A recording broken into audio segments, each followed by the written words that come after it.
السلام علیکم ویورز، آپ کو میں اپنے چینل میں خوش آمدید کہتی ہوں۔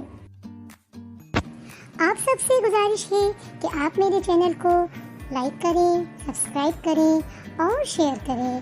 Thank you. ملزم ایک 15 سالہ لڑکا تھا۔ ایک اسٹور سے چوری کرتا ہوا پکڑا گیا۔ پکڑے جانے پر گارڈ کی گرفت سے بھاگنے کی کوشش کی۔ مزاحمت کے دوران اسٹور کا ایک شیلف بھی ٹوٹا۔ جج نے فرد جرم سنی اور لڑکے سے پوچھا، تم نے واقعی کچھ چرایا تھا؟ بریڈ اور پنیر کا پیکٹ، لڑکے نے اعتراف کیا۔ کیوں؟ مجھے ضرورت تھی، لڑکے نے مختصر جواب دیا۔ خرید لیتے؟ پیسے نہیں تھے، گھر والوں سے لے لیتے۔ گھر پر صرف ماں ہے، بیمار اور بے روزگار۔ بریڈ اور پنیر بھی اسی کے لیے چرائی تھی۔ تم کچھ کام کیوں نہیں کرتے؟ کرتا تھا، ایک کار واش میں۔ ماں کی دیکھ بھال کے لیے ایک دن چھٹی کی تو نکال دیا گیا۔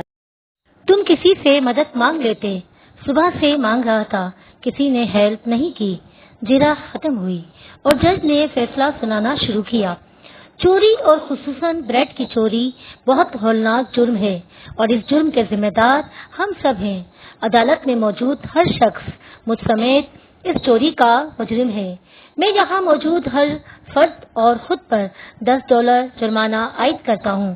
$10 ادا کیے بغیر کوئی شخص کورٹ سے باہر نہیں جا سکتا۔ یہ کہہ کر جج نے اپنی جیب سے $10 نکال کر میز پر رکھ دیے۔ اس کے علاوہ میں اسٹور انتظامیہ پر $1000 جرمانہ عائد کرتا ہوں کہ اس نے ایک بھوکے بچے سے غیر انسانی سلوک کرتے ہوئے اسے پولیس کے حوالے کر دیا۔ اگر 24 گھنٹے میں جرمانہ جمع نہ کروایا گیا تو کورٹ اسٹور کو سیل کرنے کا حکم دے دے گا۔ فیصلے کے آخری ریمارکس یہ تھے، اسٹور انتظامیہ اور حاضرین پر جرمانے کی رقم لڑکے کو ادا کرتے ہوئے عدالت اس سے معافی طلب کرتی ہے۔ فیصلہ سننے کے بعد ہر آنکھ اشک بار تھی اور اس لڑکے کی تو ہچکیاں ہی بن گئی تھی اور وہ بار بار جج کو دیکھ رہا تھا۔